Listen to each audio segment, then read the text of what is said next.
Did we ever change the mixture from corporation? No. We made it richer one time? Yes, but that's all. It's the same now as it was? Yeah.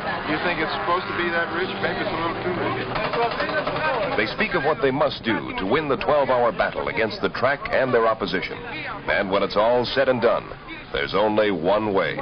We must go the fastest as possible the whole race. I think the race today is going to be really very hard. Why, we plan to run hard all the way. I think you'll see a very hard pace for the race.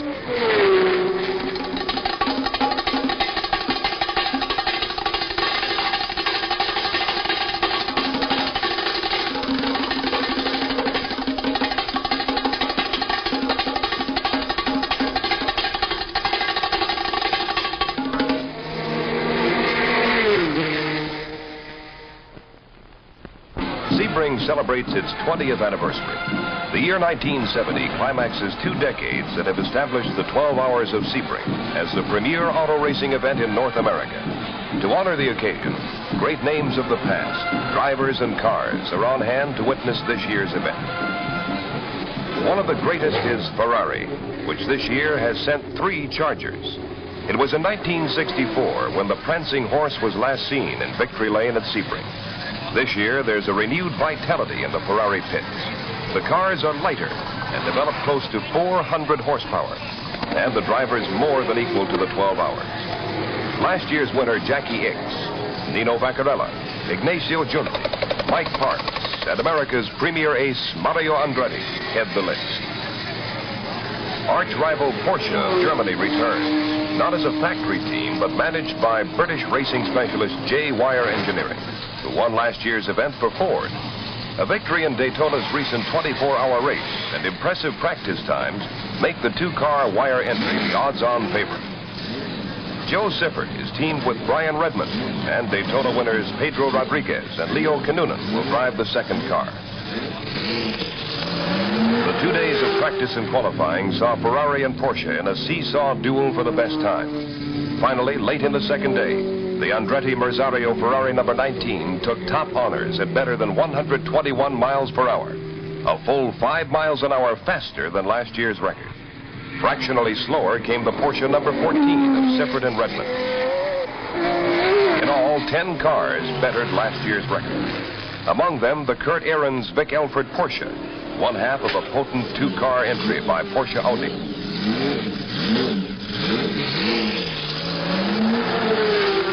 Alfa Romeo was well represented with 3 Spiders, the fastest piloted by Piers Courage and Andrea Deadovich.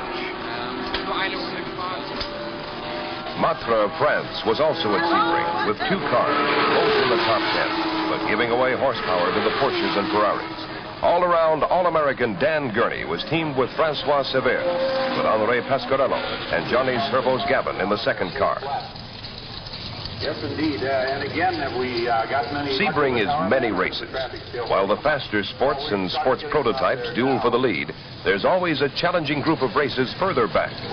In the Grand Touring category, a bevy of Corvettes are expected to stir things up. The fastest qualifiers, the number 1 and 2 Corvettes, entered by Troy Promotions of Michigan. A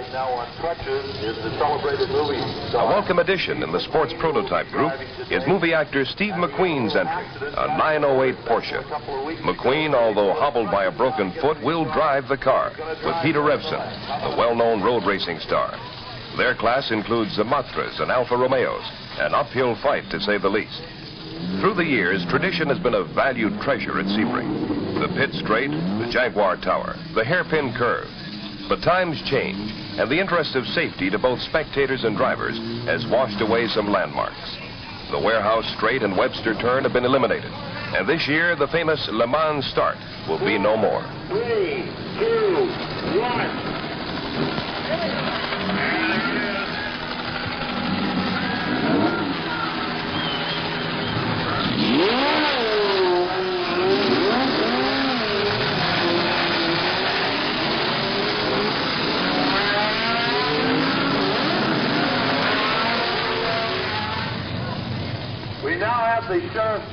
But the tradition that remains is the challenge of 12 hours of racing.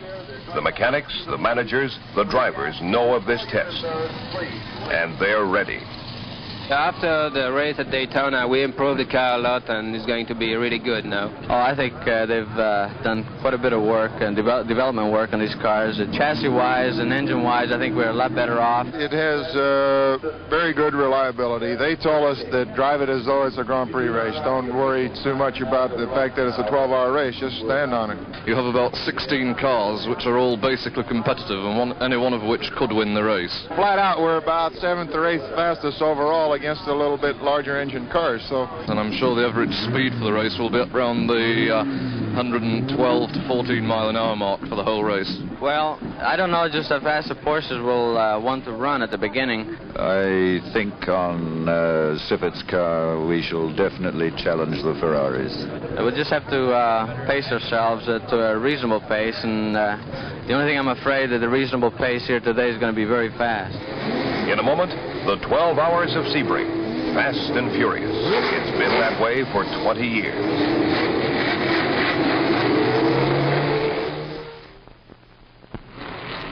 After a pace lap tour of the 5.2-mile road course, 68 cars are ready for the 20th running of the Sebring 12-hour Endurance Classic.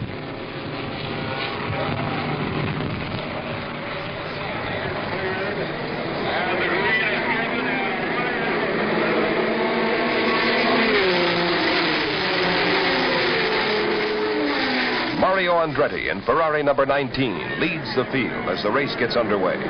Behind him, Porsches, Ferraris, Alfa Romeos, Matra, and a variety of road racing machines guaranteed to provide excitement even into the nighttime hours that lie ahead.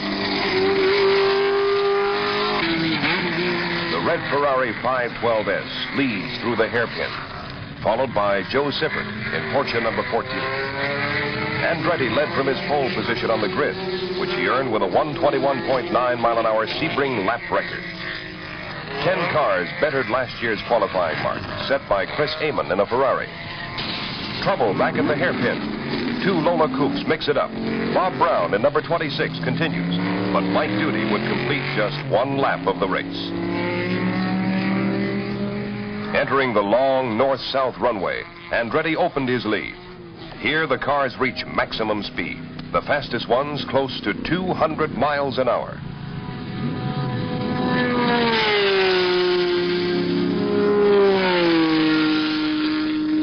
Pit straight, lap 1, Ferrari number 19.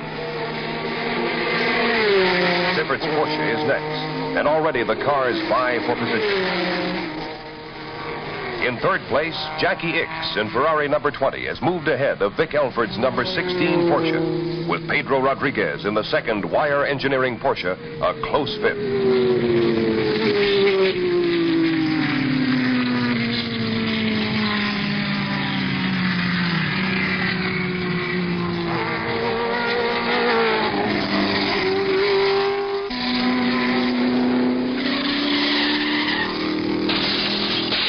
Spectacular flip by the number 60 MGB. The car threw a tire, and miraculously the driver, Bob Kilpatrick, escaped injury. The accident occurred on the short straight between turns 1 and 2, and fortunately the tire stops dead without endangering the oncoming cars. Near the end of the first hour, the leader's average speed was a fantastic 117 miles an hour, highlighted by Siffert's 1-lap record of 122.265. Siffert enjoyed a brief 2 laps in the lead. Then Andretti regained it, only to lose it again when the Ferrari pitted for fuel.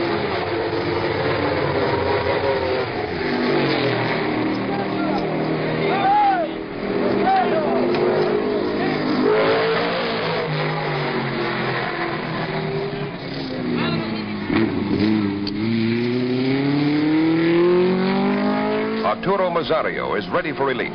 The young upcoming Italian from Milan shared driving chores with Andretti at Daytona and is considered a bright prospect for the future. Normally, this would be a routine stop, but Italian fashion, it becomes almost a comic operetta. While the Ferrari pit gymnastics are going on, all the top-running cars pit for fuel and driver change.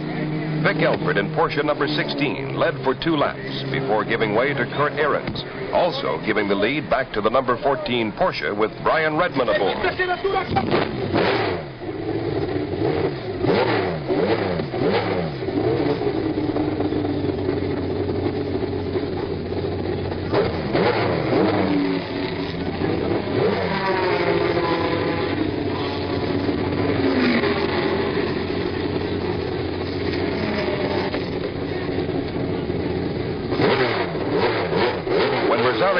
finally got out, he found himself in 5th place.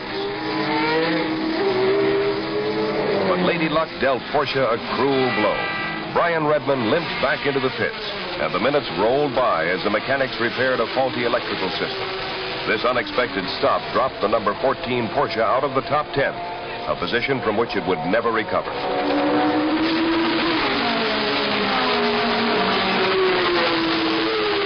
Leo Kinnunen led in the sister Porsche, with Kurt Ahrens also in a Porsche 917, a car length away in second. Merzario worked his way into third, the first of 3 Ferraris. In 4th place, the Jackie X Peter Shetty Ferrari number 20. In 5th, the Giunti Vaccarella number 21. Further back, the 4th of the new line of 12-cylinder Ferrari 512s, entered by a North American racing team, loses it on the tricky chicane. Although much heavier than the factory cars, the number 22 has been kept in contention by Mike Parks and Chuck Parsons. In Grand Touring, John Greenwood and Alan Barker lead a string of Corvettes. They're 14th overall, but having as much fun as the front runners. Near the 3rd hour mark, a blown tire dropped Rodriguez from the lead. The Porsche 917 had led for most of the last hour and a half, exchanging it briefly with the Ahrens Alford Porsche. The first time in a long time, Ferrari held the first 3 spots. A surprise to most of the 57,000 who looked on was the 5th place position of the McQueen Revson Porsche 908. The two have done a masterful job keeping the underpowered car in contention. Reporter Chris Economaki asked Steve McQueen about his broken foot. I busted it in a motorcycle race up at Lake Elsinore, the 100-miler. Busted it in 6 places, and I'd already said I'd drive, so I got the cast on, and we just taped it up, and... Let's make it... What about shifting and clutching? It must be pretty difficult. Well, it's a little difficult. I can't use a footrest. We've had to cut part of it off because I'm 5 1/8 inches across the bottom of my foot, and we've put some sandpaper on the bottom, taped it on so I keep it on the clutch pedal and adjusted it. Peter Revson uses too much foot, but regains control and keeps position.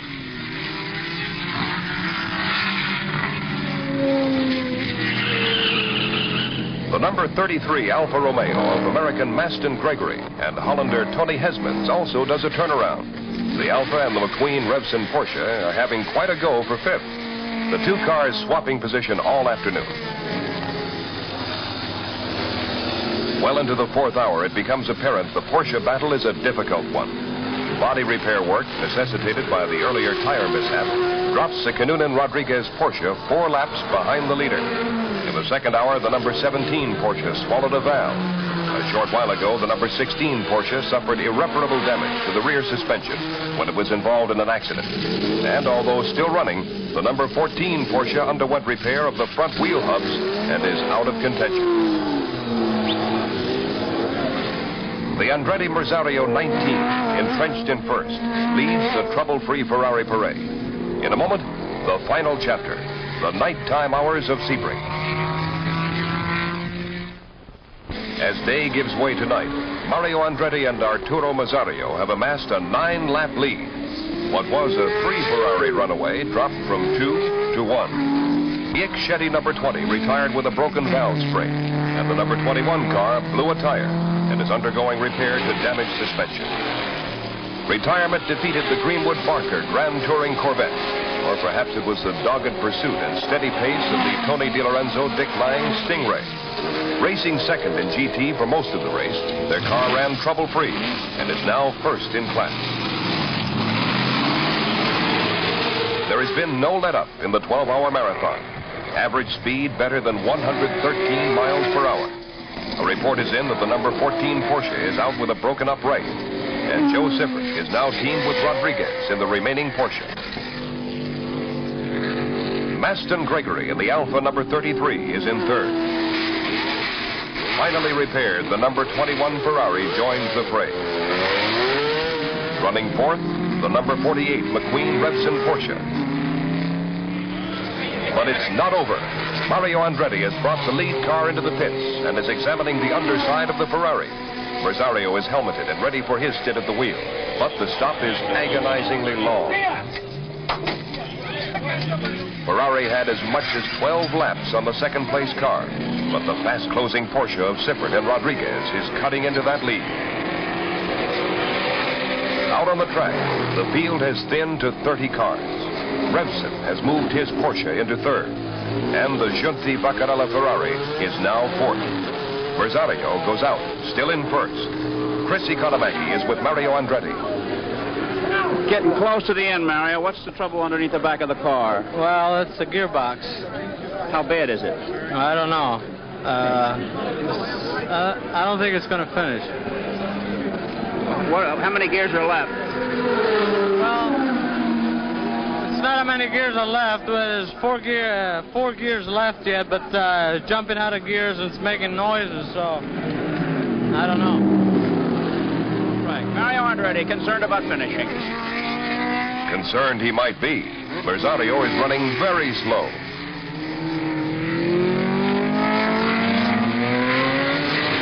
Revson pits the third-place car. The young Charger from New York has done the lion's share of the driving and has not taken relief since nightfall. Revson's lap times are 8 seconds better than McQueen's, and that says something for McQueen, what with his broken foot. The car is held together. In fact, the mechanics have not had to change tires or brake pads. With this combination, Sebring could have a storybook finish.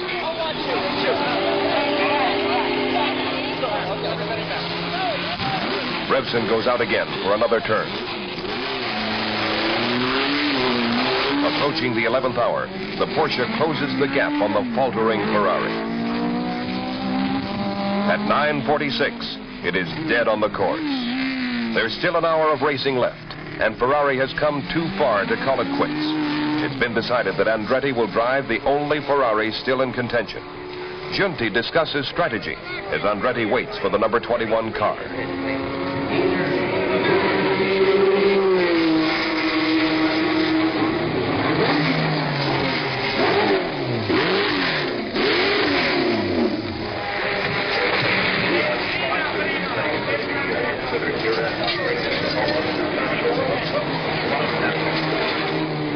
The strategy is simple. Overtake the two Porsches and win the race. Ferrari's deficit is better than 1 lap, and it's doubtful that even Andretti can do it.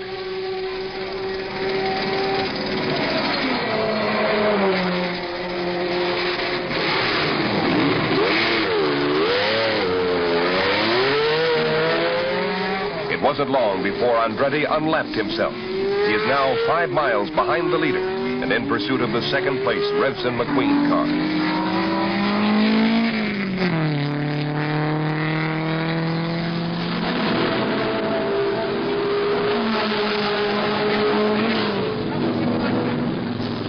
Minutes from the end, Siffert roared into the pits with more trouble for Porsche.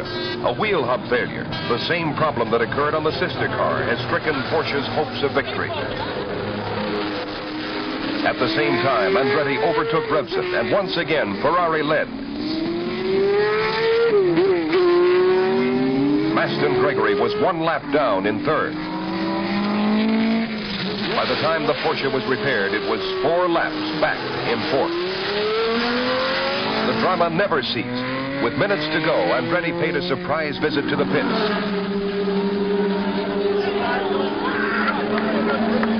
The McQueen pits were overjoyed, thinking the Ferrari was in trouble. At this point, Andretti's lead was a scant 53 seconds over Revson. But the stop was just for a splash of gas. The minutes were running out, and out of the darkness, 1 car would emerge the victor. The 12 hours of Sebring was over, and Ferrari had won. For the 8th time in the 20-year history of the 12-hour Enduro, Ferrari took the checkered flag. McQueen Revson was second, Alfa Romeo third, and the surviving wire Porsche fourth. Victory Lane in a moment. Victory Lane at Sebring. The winning car, Ferrari number 21. Mario Andretti visits the winner's circle for the 2nd time at Sebring. After leading most of the race, his car failed with transmission problems, and Andretti transferred to the winning car, kept in contention throughout the race by original drivers Ignacio Giunti and Nino Vaccarello.